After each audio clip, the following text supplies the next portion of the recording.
En pleno baby shower, su esposo golpeó a una mujer, embarazada, frente a todos, pero ese golpe destapó una mentira monstruosa y nada volvería a ser igual después de ese día. Mi esposo se acercó a mi hermana durante su baby shower, cuando ella supuestamente tenía 8 meses de embarazo, y le dio un puñetazo con toda su fuerza en el estómago. La vi doblarse por la mitad y caer hacia atrás contra la mesa de regalos mientras unos 50 invitados gritaban al mismo tiempo. Yo lo empujé instintivamente, fuera de mí, mientras mi madre, llorando, llamaba al 911 para denunciar que habían agredido a una mujer embarazada. Mi padre y mis hermanos lo inmovilizaron contra la pared y yo le golpeaba el pecho sin control, mientras mi hermana yacía en el suelo, sujetándose el vientre y llorando que algo estaba mal. Su novio revisaba si había sangre, muchos grababan con sus teléfonos y mi abuela comenzó a sufrir dolores en el pecho por el impacto. Mis tías tomaron a sus hijos y salieron corriendo. Me dejé caer junto a mi hermana, tratando de sentir al bebé, pero ella apartaba mis manos por el dolor. Una vecina partera intentó ayudar, pero mi hermana se encogió en posición fetal, suplicando que no tocaran su estómago. Mi tío hablaba con su abogado sobre presentar cargos, mientras la suegra de mi hermana se desmayaba y la recostaban en el sofá. Ella seguía aferrada a su vientre, convencida de que algo estaba mal. Entonces vi la hendidura profunda donde había recibido el golpe, una forma que no regresaba a su lugar. Comprendí que no era un bebé bajo el vestido, sino espuma con memoria.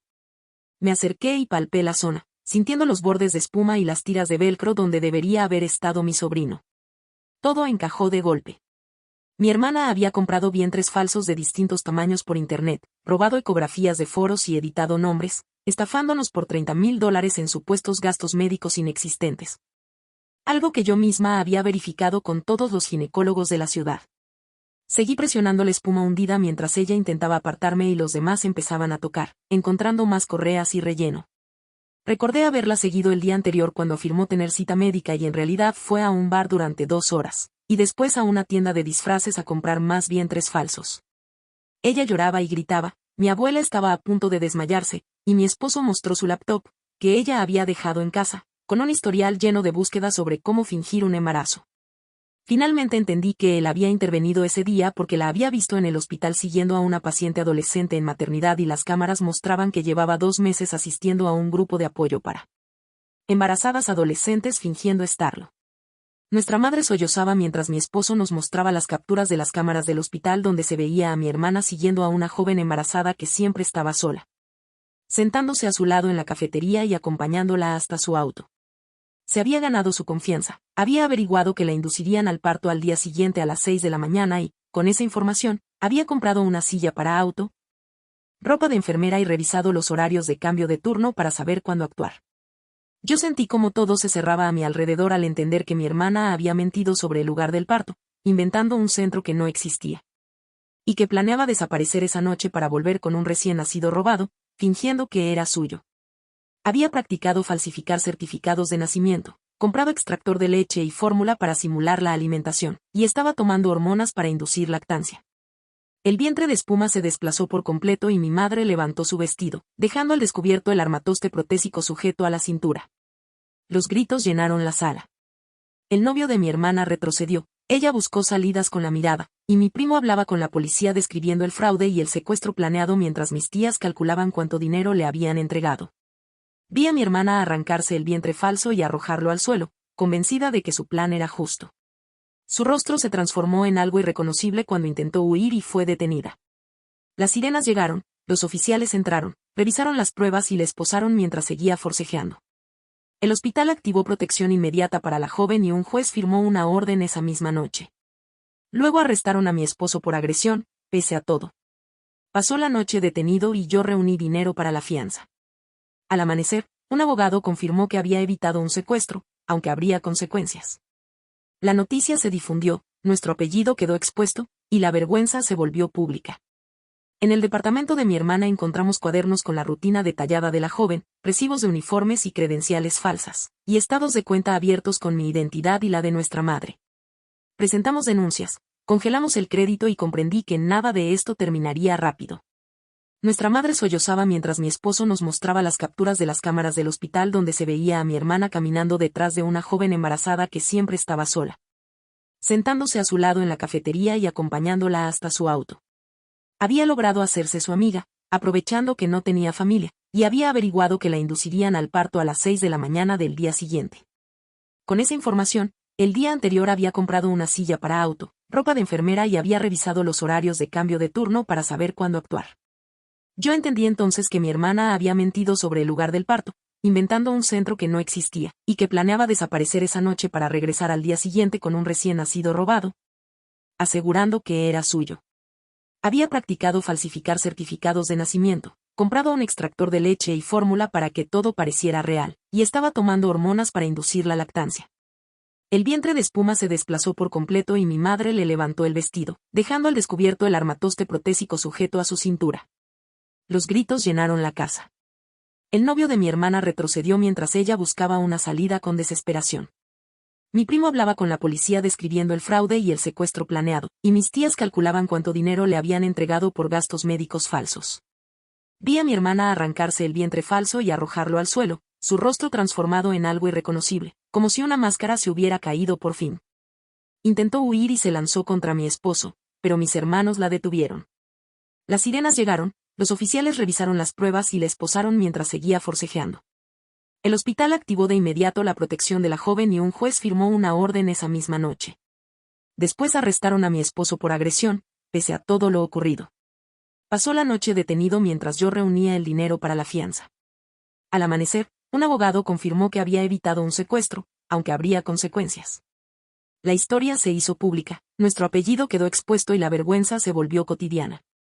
En el departamento de mi hermana encontramos cuadernos con la rutina detallada de la joven, recibos de uniformes y credenciales falsas, y estados de cuenta abiertos con mi identidad y la de nuestra madre. Presentamos denuncias, congelamos el crédito y comprendí que nada de esto iba a terminar pronto. 3 semanas después de su arresto, mi hermana me envió una carta desde la cárcel escrita en papel amarillo. Al leerla sentí un frío limpio recorrerme el cuerpo. Me acusaba de traición y juraba que nunca me perdonaría por haberle arruinado la vida. Cada párrafo culpaba a otros por no comprender que Becca no merecía a su bebé. Describía a las adolescentes embarazadas como egoístas e irresponsables y sostenía que ella habría dado a esa bebé una vida perfecta con 2 padres y una casa estable. Terminaba afirmando que estaba haciendo lo correcto y que nosotros éramos demasiado estúpidos para verlo. Tiré la carta a la basura e intenté seguir adelante. 2 días después, mi esposo comenzó su servicio comunitario en un centro juvenil del centro de la ciudad. El juez le impuso 100 horas enseñando manejo de la ira, y él decidió contar la historia del baby shower como advertencia.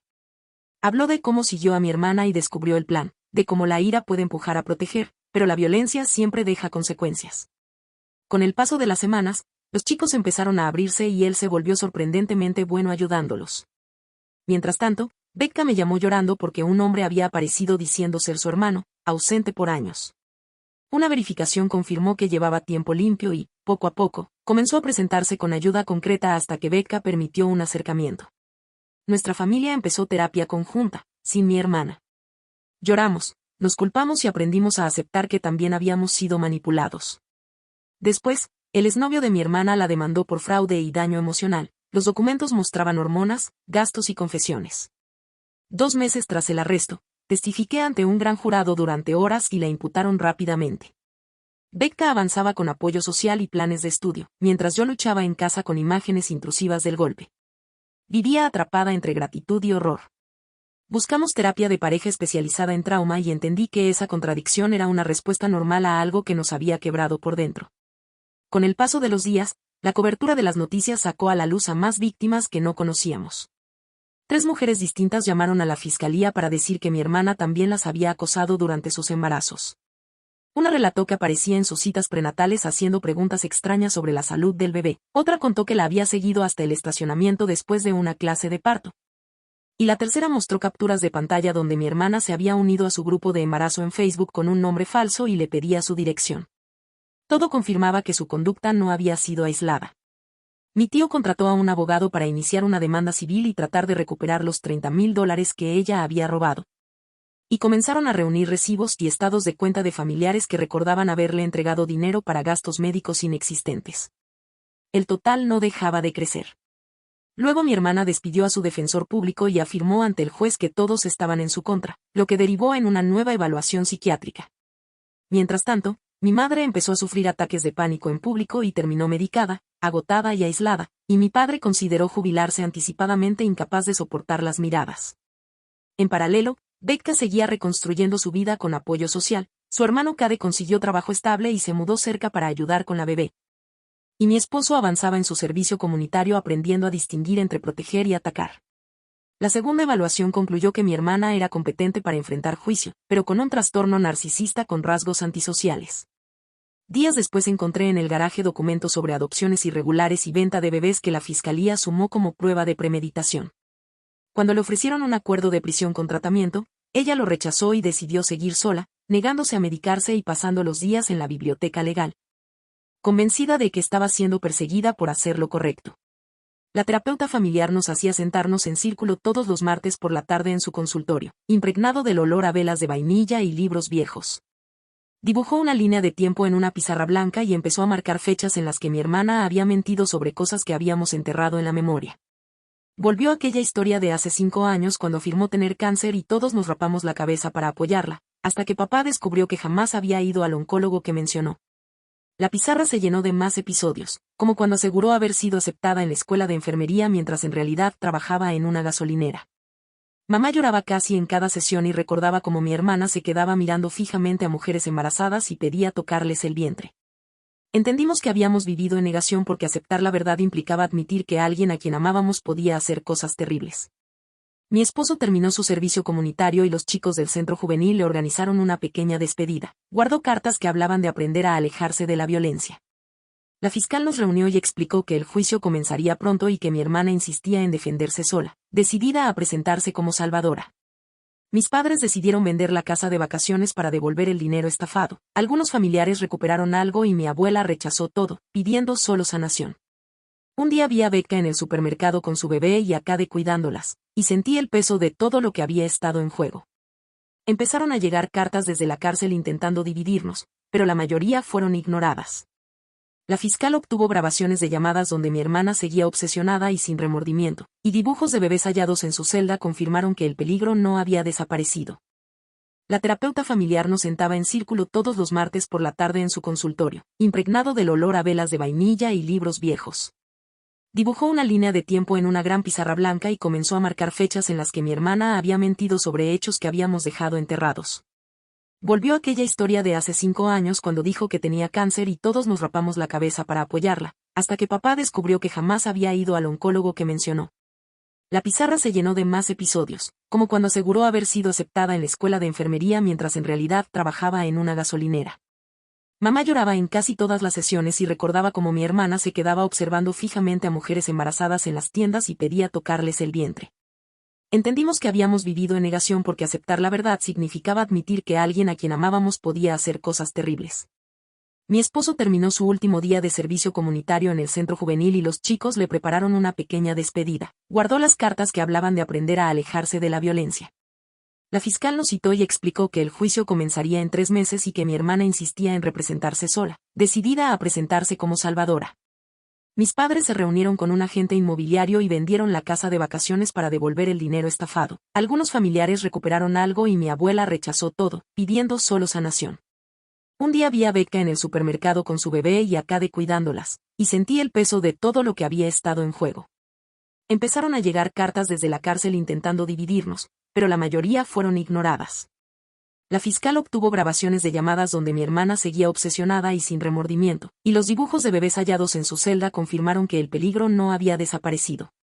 2 semanas después llegó la sentencia y el juez condenó a mi hermana a 18 años de prisión, con posibilidad de libertad condicional a los 10 si completaba tratamiento psiquiátrico. Ella reaccionó con una risa fría y dejó claro que prefería cumplir cada año antes que aceptar que había estado equivocada. El juez determinó entonces que sería trasladada a un centro penitenciario psiquiátrico. En menos de un mes la llevaron a una institución a 3 horas de distancia, donde debía asistir a terapia diaria.